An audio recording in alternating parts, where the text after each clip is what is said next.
So it's underrated free agents at the forward positions, both of them, the 3 and the 4. And we're going to start with Rudy Gay, who has taken all of the things that were once really annoying about him, hijacking the offense, taking too many bad mid-rangers, and making teams better once they traded him away, and he's kind of reined all that back a little bit to fit into the Spurs' system of ball movement, but he's still able to do the things that made him intriguing throughout his career. He's just better at picking his spots now, so he can still beat little guys in the post, and he can still get by bigger dudes off the dribble. And now the question I have is, number one, if he wants to stay with the Spurs, because I think the reason he signed with them in the first place is because they were title contenders, and then Kawhi Leonard decided to be a baby. So maybe he doesn't want to be here now and he wants to go to some other team where he can contend for a championship. I think a lot of good teams would certainly love to have the dude. But, maybe he just loves the Spurs thing so much that he'd be willing to stay here. As far as how much I think he deserves, I mean, somewhere between $10 to $14 million I think is fair. Whether it's a sixth man or a fourth or fifth starter kind of deal for some team. I could picture all those things. I guess there's a little bit of fear that if he's not coached by Greg Popovich, he'll fall back into the things that made him kind of lame for a while, but I don't know. I think Rudy has turned a bit of a leaf.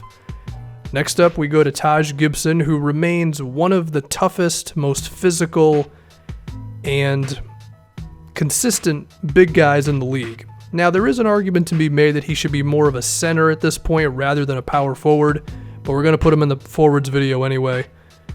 And the thing that's really intriguing with Taj, besides all the things I just said, is he's remained healthy. He's 33 years old, but he played almost a full season this year. He played all 82 games last year while putting up about 33 minutes a night because Thibodeau's a madman.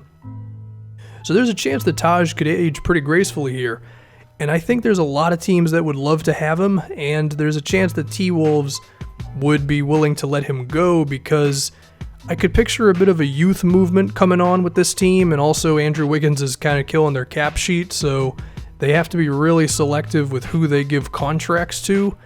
And given that Gorgie Deng is also still on this team for a little while with maybe the worst contract in the league, I could picture there being an opportunity to get Taj out of Minnesota and somebody taking him on, and he can give you a really good 25 minutes a game of defense and rebounding and finishing at the basket and veteran leadership. I could also picture a bad team who wants to mentor their young dudes and also get better on defense, aka the Phoenix Suns, giving Taj an offer. Thad Young is also very consistent, and he became one of my favorite players in the league kind of without me realizing it. And his all-around game is there, whether it's rebounds and finishing and finding a way to make it work even though he's not much of a shooter, and he's still one of the better defensive players in the league.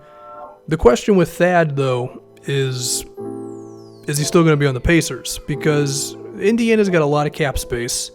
I expect that most of that is going to be used towards keeping their dudes, and we're going to have another Pacer here in a second. But, there's still some room where they could decide to themselves, you know what, maybe it'd be better to go in a different direction than Thad Young. And the one thing I could think of is if they decided that they really wanted to try out the Sabonis and Miles Turner thing, because if they can't make that work, then they may be forced to trade Sabonis. So maybe they would let Thad go and give themselves a real opportunity to play those two and see what they got there. Even then, losing Thad Young would kind of suck, so I could see them keeping him on anyway. I don't know. He's a good player. He'll be in the league. We know this for a fact. And who would have thought that the last remaining Pacer from the Paul George days was Thad Young? Unless I just totally screwed that one up. Bojan Bogdanovic did a lot for the Pacers this year, keeping their offense afloat as Victor Oladipo was not playing, of course. So if I had to pick between Bojan and Thad for the Pacers to keep one of these two, I think they would pick Bojan because I feel like they could let Thad go and still maintain their identity as a really tough team and doing the Indiana Pacer things, right? But we're seeing that they're desperate for as much offense as possible.